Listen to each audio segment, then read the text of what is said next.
Hey y'all, it's Dr. Know-It-All. Guess where I am coming to you from? You can see up here, wrong hand. I always get it backwards in the video. Anyway, I am in view of the Eiffel Tower. We have a lovely little place in Paris. It's kind of an awkward view. I know it's like up too high. Anyway, this was the best I could do. So I'm going to do a quick video today. First of all, Merry Christmas, Happy New Year to everyone. This is the 30th, so we're traveling tomorrow. So anyway, I know I have not been on a lot, but we have been traveling. We were in Chamonix skiing, and it was a great trip until Friday when Lane busted her knee. Don't know if it's an MCL or an ACL, so we have to wait till we get home and do MRIs. The doctor at the clinic in Chamonix thought it was an MCL, which would definitely be better. I have injured my medial cruciate ligament, and it actually healed up pretty well. The ACL tends not to do that unless you do surgery. Anyway, today I want to talk about a chunk of a video from Demis Hassabis, who is a recent Nobel Prize winner, 2024, sorry, this year. Anyway, but this is the Nobel Prize speech, I think, that he gave. Anyway, he was talking about digital biology and stuff, but specifically I want to look at what he thinks makes a good AI problem, and it tails into some stuff that I've talked about artificial general intelligence previously. And actually, Sam Altman asked a couple of days ago about on X, he asked, what would people want them to do, OpenAI to do in 2025? And I said, specifically work on a loss function that is not obvious, not easy, not something that has a definite answer, because I think that is the key to artificial general intelligence. And also, I mean, honestly, robotics like Optimus or Figure, their robot, or Aptronic or whoever, robots and humans tend to exist in a world that doesn't have definite yes no answers, right? They have better and worse answers, not definite yes no answers, and that makes a really big difference. So first of all, let's go ahead and take a listen to Demis talking about this. I apologize about the quality of the video. It's not the most fantastic, but this is the best I could do in Europe. Different restrictions about downloading videos and stuff, but anyway, let's take a listen to what Demis has to say here. Just a little section, and then we'll talk about it more. So what then makes for a suitable problem for these kind of AI methods to tackle? Well, we look for kind of three criteria that make a problem suitable. Number one, finding a path through a massively combinatorial search space. Can the problem be couched in these terms? Secondly, can we specify a clear objective function or metric to optimize or hill climb against? So in games, this is pretty easy. It's winning the game or maximizing the score. And then thirdly, are there a lot of data available to learn the neural network model? And ideally, but it could be or, an accurate and efficient simulator to generate more synthetic data in distribution. So it turns out, actually, when you look at problems in this way, there are a lot of real world problems that actually fit this profile or can be made to fit this profile, including many problems in science. Alrighty, so I'm going to move myself over here to the left so we can see this completely clearly. I want to focus on this particular slide that he talked about in that little segment that he said, what makes a problem suitable for AI? So a suitable problem for AI. Massive combinatorial search space, that is, I think that's what we all sort of take for granted at this point. I know he says it in a complicated way, but it just means something that doesn't have a simple algorithmic answer. In other words, you can't just assign it a basic math problem or something like that, right? A polynomial thing like x squared plus y plus z equals whatever, and that kind of a thing. You can't create a simple equation to solve it. It requires a very complicated series of interrelated equations to solve. The math is complicated. The beauty of something like a neural network is that it can basically model anything that you can create, no matter how complicated the function. You can approximate that with a complex enough neural network. Now, obviously, that is kind of an idealized space, but we're actually making pretty good progress. I mean, it was sort of proven, I think, in the 1980s that you could model, it could effectively model anything you wanted to using neural networks. It's an arbitrary function approximator, essentially. But the problem was, at that time, no way that was going to happen. It was considered an abstract math problem. It was like, okay, so you could do this in theory, but you could never do it in reality. But, you wait 40 years and all of a sudden the algorithms and the compute facilities become strong enough that you can do this for a lot of problems at this point.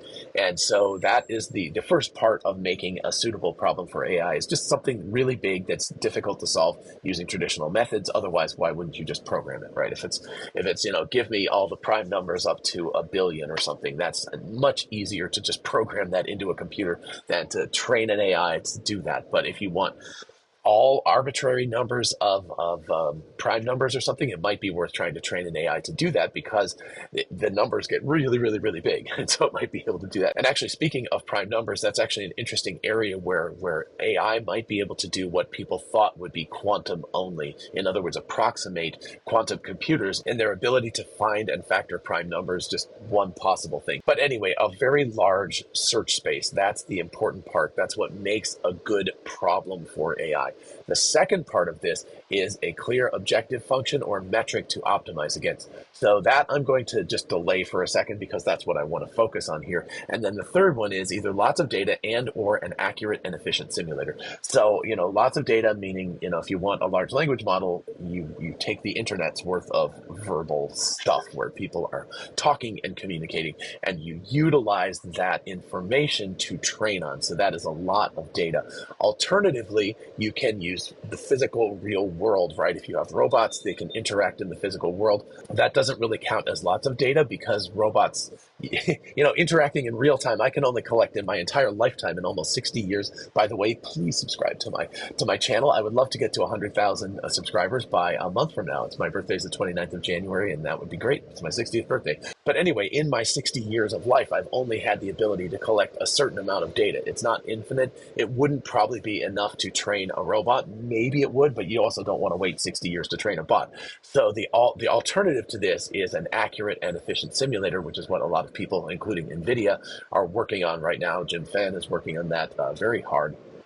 Of course, they've also got not just Project Groot, but also Isaac Jim and things like that, that you've got these simulators that people are working on to simulate reality, so that you can train these things. Like millions of bots can be training at 10,000x real time. And that you can do with a simulator, so you can actually simulate reality and create lots of data. So either you have a lot of data already available in the real world, or you synthesize that data. And of course, you can synthesize language and stuff as well. So anyway, let's move back to the clear objective function. So a clear objective function or metric is the rules, win or loss. In other words, to train an AI, you have to be able to tell it whether it got the answer right or wrong, or at least traditionally, that's what you have to do. This is where things get interesting. So the obvious thing is something like checkers, tic-tac-toe, chess, Go, a game that has clear winners and losers. If you have a clear win-loss state, it makes it, relatively speaking, easy to train these things. And that's not just neural networks, but any kind of AI. You can do A-star search algorithms and things. You just have to know what your objective function is, how, where are you right now, and what is the finish line, and what is the best path to get there. You can find that as long as there is an objective function that's like, okay, if I move this way in an A-star algorithm, does this bring me closer or further away? Does it increase or decrease my state right now? And what you want to do is decrease that state to a minimum. You search around and find the minimal path. You find the path to the answer. With a neural network, you need a lot more information, a lot more data to do this with, but you basically can tune all of these weights that are just numbers, and you have millions of them, billions of them, perhaps trillions of these little knobs that you tune, and you keep feeding data to it. And as long as you have a clear objective function, as long as it's like, that was the right answer, this is the wrong answer, it's straightforward. I'm not saying it's easy, but it's straightforward to train something if there's a clear right answer and a clear wrong answer. The problem comes when you have something that doesn't have clear right and wrong answers. And I've talked about this previously. If you haven't caught that video, I just did one recently about that. So you should definitely check that out. But basically, if you have reality, so for example, a street map sort of situation with Google Maps, it's like, okay, they'll go this way and turn this way and go this way and things like that. And it's pretty good at figuring out a minimum path length for time, for distance, stuff like that for driving. But if, let's say, you're walking through the woods or something like that, you can kind of go like, I want to go this way, or hell, I mean, if I want to go to the Eiffel Tower with misinformation, we are going to have to make tons and tons of tiny little decisions. I'm going to be pushing her in a wheelchair. So one of those decisions is, how big are the hills? Another decision is, are there stairs in the way? Those are obvious ones. Those have relatively straightforward win-loss conditions. But then there's like, do I move slightly left right now or slightly right to avoid a little hole, or to move out of the way of a person, or because it looks like it's a slightly more optimal path? These are things where there's better and worse answers, but there's not right and wrong answers. It's absolutely not like you're like, oh no, I just made the wrong answer, and now I can train my neural network against that. It's like it's a slightly worse answer or a slightly better answer. And in some cases, it can very much be it's slightly slightly better from this point of view and slightly worse from this point of view. Again, you take something like if you're optimizing only for getting somewhere, if I want to get there as quickly as possible to the Eiffel Tower, I might be rude to people and just sort of shove them out of the way or hurt her foot even more, right? Because I'll slam misinformation's foot into somebody as we're walking and I'm pushing the wheelchair. That sort of situation optimizes for speed, but it's very suboptimal for people's comfort, for not being rude to other humans, things like that. So you've got a metric, an objective function that's super fuzzy, real loosey-goosey. It's not very clear. It's not obvious. And my contention is, and the reason why I said that Francois Chaudet's ARC challenge was straightforward. I didn't say it was easy, but I said it was a straightforward game to solve for the AI, and it would be able to solve it, and it would not prove artificial general intelligence. My contention is that to get to artificial general intelligence, you need AI to be able to optimize against an objective function that is not clear, a fuzzy metric. You have to be able to do something like that. How do you do that? I'm not exactly sure, but I am fairly convinced it has to do with living in the real world, which is why I have contended for a very long time that you have to have an embodied AI, something that exists in the physical world in order for that AI to actually become artificially generally intelligent, at least as we human beings understand it. Maybe there are other definitions of that. I think that Sam Altman said performing the majority of economically useful tasks. Sure, I guess, but I mean, you could argue that a computer could do that at this point. We've increased our, gross domestic product, our global gross domestic product by orders of magnitude because of having computers as tools around. So they clearly are able to do a lot of economically viable work. My contention is that's not really artificial general intelligence. That's more like something that's a puzzle solver. Again, the ARC challenge, very complicated puzzles for AI, but it's no different in kind from playing a game of checkers. It has a clear win-loss function. It's got a right answer, it's got a wrong answer. You know exactly whether it got the right answer or the wrong answer, and then you can train against that. That's very, very straightforward. How do you do it for a situation in real life where there are no clear right or wrong answers?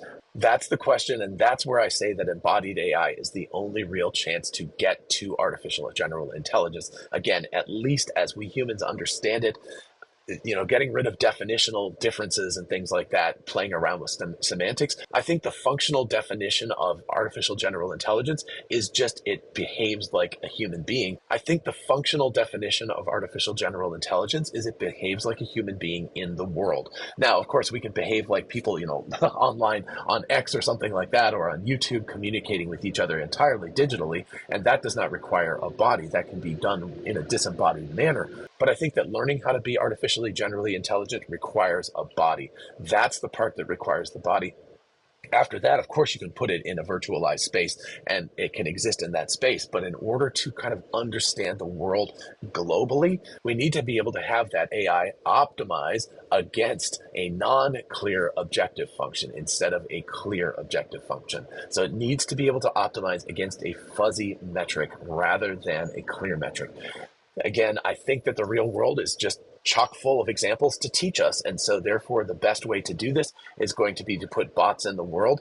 And so I think that the first that we will actually see, at least the way I'm thinking about artificial general intelligence, the first artificially generally intelligent entities that we are going to see are going to have bodies. Now, they may have gigantic clusters behind them, right? Huge things like that. But something like Tesla's vehicles, their cars that have full self-driving on them are closer to artificial general intelligence than our large language models, even though it seems the opposite because LLMs can talk to us, whereas these cars can't talk to us. But as opposed to the way it looks, the vehicles are actually more artificially generally intelligent than these large language models. Now, it's in a very narrow domain at this point because it's only about driving, but the ability to drive and to work as well as they do in a driving situation requires not just an understanding of the rules. That's relatively easy. There's a stop sign, there's a red light, things like that, but also an understanding, a mental model of the other drivers on the road. That's the really, really complicated part. And I contend that FSD, because of the fact that it exists in the real world,